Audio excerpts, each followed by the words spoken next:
What's up, Moas? Welcome back to Redemption 46 Studios. I'm Nick. And I'm Curtis. You know the vibes. Y'all seen the picture. Y'all seen the thumbnail. Y'all know why y'all here. TXT Tinnitus. Or Tinnitus. T something. Unite us. They did unite us. Mic drop. I did the mind blown. Yeah, man, no long talk. We could jump right into this and have a conversation when we're done, Kurt. Okie doke. This would be following Happy Fools? Yeah. Okay. I'm already kind of a sucker for this lullaby. Alright. That bass is kicking hard.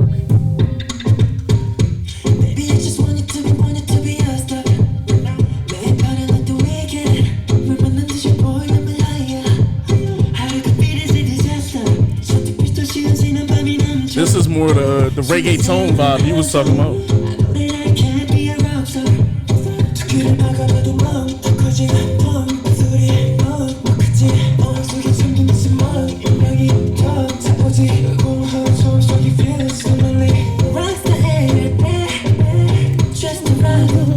Nice one.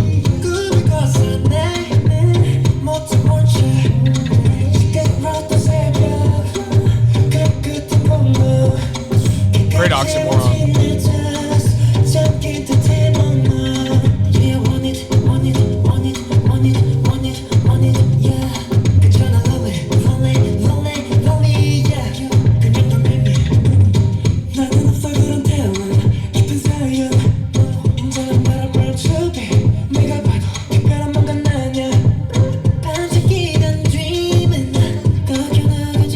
Voices voicing.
Production nice in the back.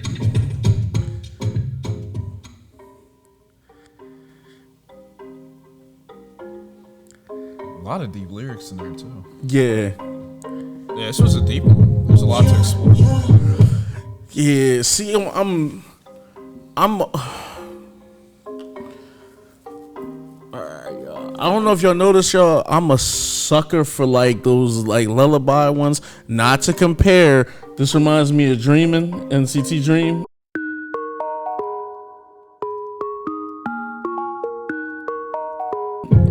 When it first comes on a little bit, but more of a reggaeton kind of like lullaby vibe. Yeah. This was dope. This was almost my favorite one on the album so far. Almost. I do. Y'all know we're very honest here. Do wish the production would have ramped up a little bit again. Contextually, I get it, and for Jesus Christ, we just literally just was doing Devil by the Window. I kind of get it a little bit more. Let me download this too. They were like, I think I downloaded the whole album except for the last track. So we're going to see how this goes in the album review. Last track is. I just don't want to sound like a broken record. And I know some people will just be like, damn, like, can't you just enjoy like the one vibe? But with the way cause this is giving a heavy reggaeton energy. And like they were, just a Caribbean vibe, like, you know what I mean? And I wanted a bit more of a ramp in the production. And like I said, that's not a knock on the production because the production is God tier. When it first comes on, that is alluring. I literally can just kind of keep clicking back to the melody when it first comes in. That bass hits you as soon as it goes in. I love the melodies they were in and the cadences. Like, this is cool. Like, they all felt cool and everything was just like rocking. Hold on, because now I want to see if it's a live performance of this too. They were like, we're doing everything today. Damn, no live performance. I'd love this. Because this might be another one of those, Kurt, where it's like where the live performance comes and they provide the energy. You know what I mean? As opposed to me just like kind of wanting the energy. All that to say, don't get it fucked up, y'all. Like, this is decent. Like, this might be my favorite joint on there. I still might have Sugar Rush, maybe like Sugar Rush Ride over it a little bit. I can see that. Just because it had a little bit more of a punch. And mind you and shit, it's just like, the turn up songs don't always that's redundant. Songs don't always need to turn into a turn up song or turn into something that, is going to be the party anthem or something that's going to jump into a key change and just do something else dynamic. The way, at least in my opinion, that this beat is structured feels like it's yearning for a little bit more of a ramp. And I guess in K-pop, I'm so used to rapid changes in production, whether that's something having high energy and then turning into an R&B track, or if that's something R&B turning into EDM. You always kind of get like a blend of something in K-pop, in my opinion. I see what you mean. Yeah, like where progressively something would start as something else and then turn into something and jump right back into what it was. It's a way of kind of never getting bored and a way of how y'all listen to K-pop songs and you just like, damn, this shit kind of sound like two songs. Where like the R&B section will come in and it'll sound almost like another song, in the sense of like if you literally wanted to make this two songs, you could have made it two songs. I've grown to kind of like love that about K-pop, and that's probably what this is lacking, in my opinion. But I still do fuck with it. I fuck with this heavy. How you feel, Kurt? No, I honestly like it. And I'm not exactly sure, like, as I'm taking into account, like, the storytelling that they're trying to convey within the album, like, as I'm, sort of going along here. Mm-hmm. Musically, like, I do really enjoy, kind of what they presented in the track. It's definitely something that you're able to get into a vibe with, but also at the same point, like, I like how they kind of walk the line of this ultimate oxymoron within the storytelling of it, mm-hmm. where they're basically the whole tinnitus, and I did want to, check on that and make sure I had the mm-hmm. definition correct. It is the ringing of it in your ear kind of that you get, and basically, like, I like that they kind of echo that to say, like, we can have so much ringing in our ears, to where everything around us tunes out, but also to where it's, like, deafening. So it's strange in a sense where it's like, it's literally the sense of hearing, but then you're kind of becoming deafened or, that deaf feeling to where everything around you is just so like almost numbing, or you're just so numb to whatever everything is kind of around you. It's just a really interesting kind of thematic line to walk within everything, mm-hmm. Especially after, the tracks that have, come before it within the context of the album and the story that they're telling. So I definitely like enjoy what they presented. Again, the oxymorons and stuff like that were in here too, like the way they would play on opposites. I really love almost the existentialness that they convey within, the rock star aspect, where it's like we want to be rock stars, we want to be performers, but essentially if you remove star, aka like not living up to the hype or whatever, or maybe not feeling stardom within yourself, like where you feel empty, mm-hmm. To where it's like, well, what is that then? It's like, that's just a rock. And for them to say, that is just a rock, so then I'm essentially powerless in that regard, to where I'm at the mercy of everything else around me. Like, everything has to move me for me to do anything. You know what I mean? And so it just kind of creates this feeling that you have no control over your path or over your journey, much like, everything with Destiny. So I just thought that was like a really incredible, like writing metaphor to kind of, peek into some of those deeper themes that they were able to express. But also, Rockstar is in and of itself an oxymoron. Mm-hmm. Because a star is at the highest of the high, and a rock is at the lowest of the low. So that whole rock star life is all about highs and lows, seemingly. And I don't know if that's intentional or just kind of what we've come to know of like a rock star life, throughout stories that we've seen throughout real life and obviously like biopics and movies and stuff.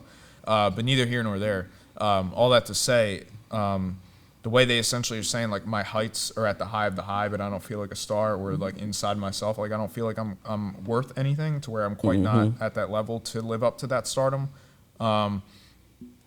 And then like just the poetry and kind of expressing that aspect of the rock, not Dwayne. Sorry, the rock just unsubscribed. But so it was like aspects like that I thought were like really well conveyed. And then the fact that they're essentially saying too, like if you're seemingly drifting along and kind of only like your only progress can be really made by others around you, essentially you don't feel like you've earned any progress that you've made, because it would have to be at the behest of others. So I just think thematically they're just walking like a really interesting line, and I did love what they were doing, within the production and certainly vocally as well, from what was being expressed. I did get a little bit of the kind of reggaeton / Caribbean sort of vibes, little tropical vibes. I don't know if I'm quite, articulating that properly. No, you were. Basically, that like kind of tropical vibe is certainly something that's there. The producer for this is Bad Bunny producer. Oh, for real? Yeah. So okay, no, I legit had no clue about that. So yeah, that's I didn't either. I just that was the kind of the first thing that popped up was okay. this was Bad Bunny's one of his producers for a couple of his major hits. Like did this. And I seen the Moas were already wondering, could you get a Bad Bunny TXT collab? But that interesting. But that makes sense. As soon as I seen it, I was just like, okay, the Latino pop vibe makes sense and stuff. But very interesting production choice, though, I would say, because it's like, and what I mean by that is like, obviously sometimes in music you might have the beat first, and you might hear something, and you're like, what do I think of when I hear this? And then you write to that beat. And then vice versa, there might be other times where it's like, I'm feeling, just this metaphor that I'm trying to express, whether that in this case would be Rockstar, Tinnitus, or whatever the case may be. You might have a title, Frost, Cat Dog, like all these sort of things that we've seen, Puma, that they've had, where you might just have that essence of that title or that symbol, and then you want to write to that symbol or to that metaphor and kind of express the themes that, within that. And then you try to find production that serves, those lyrics. So, and I'm always interested with artists generally, what choice or what kind of comes first, and how that changes if this comes first as opposed to this, as far as how you go about constructing the rest. But in relation to this, I didn't know if the kind of beat was something that they had, and then they said, okay, that almost bongo-esque sort of kind of drum pattern or whatever, and I could be wrong in articulating that as well. But nonetheless, like if it was something like that, to where that would be the ringing of the ear sound, to where it's like, so if it was something like that, I found that really interesting. You wouldn't be too far off, especially if they consider this like Afro pop or like Latino pop or anything like that. Yeah, it's really interesting though. Nonetheless, like I'm just kind of being inquisitive, kind of into a little bit of some of the processes of making this, and certainly we know TXT takes the art behind everything very seriously, and as does Hype, of course. But it's just something that I've always found really interesting with kind of how they see their way into tracks. But then it's interesting too because it's like what we've seen from the production in relation to the album so far. I don't want to say it's been. I don't want to use the word like uncharacteristic or anything like that, but it's deviated from the norm. Experimental. Yeah, it's deviated from the norm as far as what you may expect, not necessarily from them, but more so about the deeper themes that they're talking about. Like you might think with deeper themes like that, you might get violins or pianos as far as like somberness and kind of deeper, more ballad-like kind of things. And I don't mean that just to critique like the musicality of what they're doing, but it's just what I mean to say specifically is that there's so many ways to attack these deeper, darker themes, especially when you're talking about anything, not to say just satanic or anything, but just the alluringness of kind of the seduction aspect and things that we had talked about previously. So it's like there's so many kind of avenues to go about expressing these sort of deeper themes, and I just think it's really interesting that they chose something that is a little bit more on a pop kind of side. But I ultimately like the choice.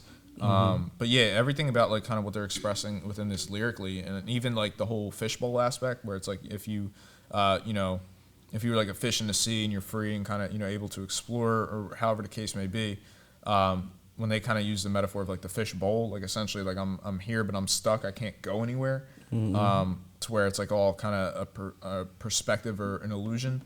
So I think like stuff like that they really did is cool, and even aspects of like, you know, the rock star thing where it's like, you know, the party's over and I'm still dealing with this. So you're kind of tying in the rock star party life to a little bit of kind of the lingering effects of everything afterwards. But no, this was really interesting. I definitely really enjoyed the track. As always, you know, anytime we kind of get things like this, I'm always curious if there's live performances, choreos attached, things of that sort. None for this. None for this specifically. And I've liked what we've seen so far, but it's just, yeah, it's really interesting. I don't know quite where it ranks on the album because I want to hear the album in full to kind of fully appreciate it. But I definitely, like, this is a song I definitely see myself, you know, returning to, you know, quite a few times for sure. Yeah, I like that they like have a lot of hints on here of like being like lonely, and on the last album they have Lonely Boy. That's like true on the too. last album. Also, the whole, you know, concept of I'm a rock star, but my star is gone. What am I now? A rock, and the whole forget how he worded it, and I'm paraphrasing. I'm a rock, and I'm just kind of rolling with the vibes and shit. That's my form of rock and roll. Like, you know, slick wordplay, cool. We also know what you mean and shit. Like, you know what I mean? Like, because they are rock stars. But, you know, she was his star. So now he's just a rock. Yeah, is that to say the Happy Fools thing? Like Happy Fools. Played more into the downfall of a relationship, perhaps, or whatever? Yeah. I guess he's rolling into his farewell to Neverland. That's interesting, too. Cause yeah, and like I said, obviously, you know, when we, I guess, talk about the album review, we'll kind of break down a little bit more of what's going on here, but things are starting to make sense. And outside of this being called Tinnitus, it is called like Wanna Be a Rock. So like, you know, it makes sense. And I also do like the Tinnitus thing, like you said. I didn't even think about that, and I knew it sounded familiar, but you know, just the whole.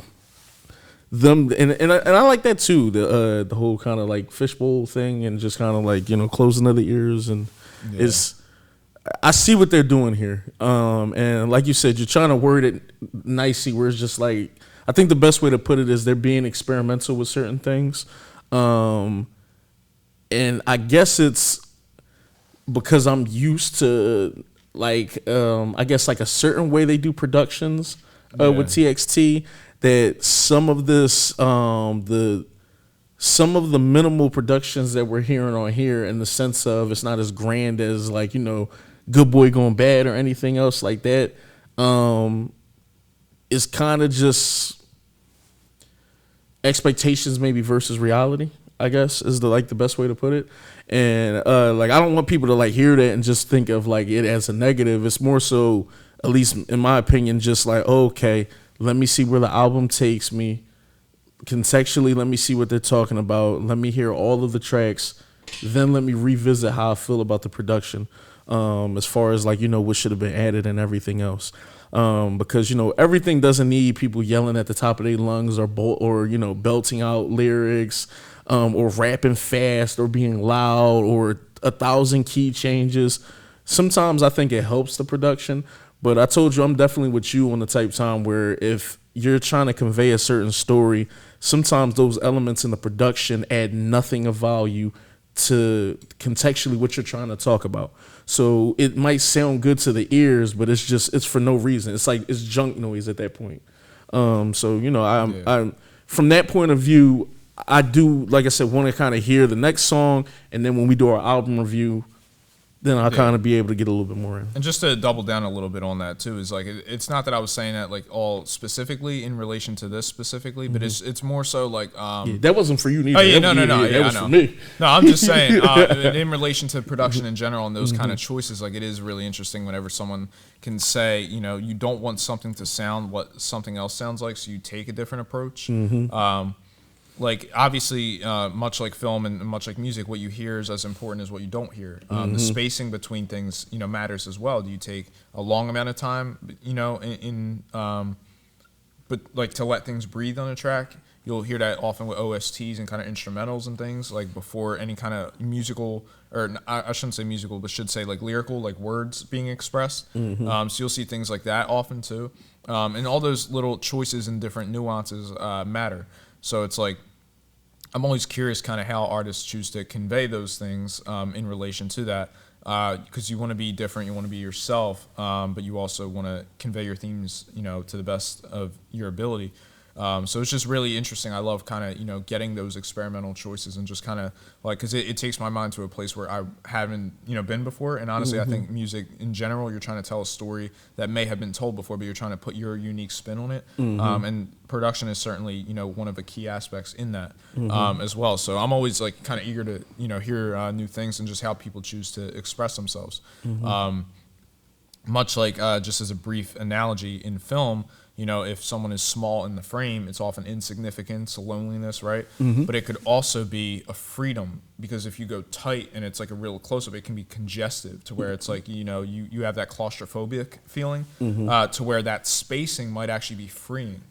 So you can convey it in multiple ways. It can be the same image, but it can be two entirely different meanings depending on the way the filmmakers intended, of course. So I love that things are intended that way. You can have blue be the purity of the water and cleansing and heavenly whatever, but you can also have it be somber and depressing and really melancholy. So it's like whenever you can express color theory and film theory through camera work and angles and everything. So all that to say, I look at production in the same way, and honestly, lyrics and metaphors too. So stuff like that is just always really something that I'm intrigued to kind of hear about. And then in relation to this as well is kind of like I felt like they just did a really good job of that throughout this. But even with the last point I was really going to add was with the whole tinnitus thing, is you can get tinnitus, but it can also cause you to go deaf, which was something that I saw as well. And I thought that was really interesting because they're conveying the aspect of this noisiness around you to where it's that ringing in your ear, but then it's ultimately deafening. Not just deafening, literally, but obviously, metaphorically, to where it's like there's so much noise around you to where you just lose yourself or don't feel like you belong or anything like that. And the thing I really like about that as well is the fact that they are musicians. So they're talking about the rock star aspect, but then also tinnitus, to where it's like, if there's so much noise around you, whether that means music from around the world that you're hearing, or whether it's relation to your own music to where you don't feel like you're artistically living up to the rock star thing. So I think that adds a deeper context in the sense of like I'm losing who I am along this journey, or at least exploring that. And it's not to say that that's exactly what they're saying, but just nonetheless, imagine the deeper kind of level that takes it to if they're saying, we lost ourselves artistically to where we don't know, where we want to go, or we don't know if we're quite ourselves at this point, or, we don't feel like we're living up to, the hype that's surrounding us or anything. And it's not to say that those things are true, and certainly Mose and, everyone else will back them up on that, for what they've done artistically. But it's just all that to say an artist's mind and the temptations of not wanting to lose yourself in your music and wanting to still be authentic and everything is something that I feel like every group can probably relate to on some degree, as far as expressing your authentic self. So it's just, nonetheless, I just think that music and songs like this, for what they do, much like we always say up here with the build a bridge halfway thing, I do think if this kind of holds a mirror up to them specifically in regards to some of the things that they may have been going through at the time or whatever, especially with the popularity expanding into America with the Lollapalooza and then obviously New Year's Rockin' Eve, and I know I've brought that up time and time again, but all that to say, if new paths are opening up for you, it can be easy to kind of drink the Kool-Aid. Yeah, not necessarily even just lose yourself or anything like that, but just more so like kind of, if it's happening too fast, you might want to take a step back to kind of assess and kind of process things. And I'm not saying, this could be all completely for nothing if it's not true or anything like that, but just nonetheless, I think it's really interesting when artists kind of are projecting those things and kind of experimenting with those within the music itself that they're releasing. So if there is any implication of that here, nonetheless, it takes it to a deeper level for me too, I would say. Yeah, and that's why the album being called Temptation is, I'm starting to see a lot of different themes with temptation, and I think you can be tempted to do multiple things. You can be tempted to be stagnant as an artist. Yeah. You can be tempted to Change really as just artist. change as an artist, and you know, for negative or even positive ways. So it's a lot of things in there. I'll discuss it more probably when we get into like our album review, though. For sure. Jump in the comments. Tell us how y'all feel about this. Tell us where y'all rate this at as far as like the album goes. And we're about to jump into the last track and then have our album review. Yep. Go holla at y'all, Moses. Peace. Love y'all. Take care.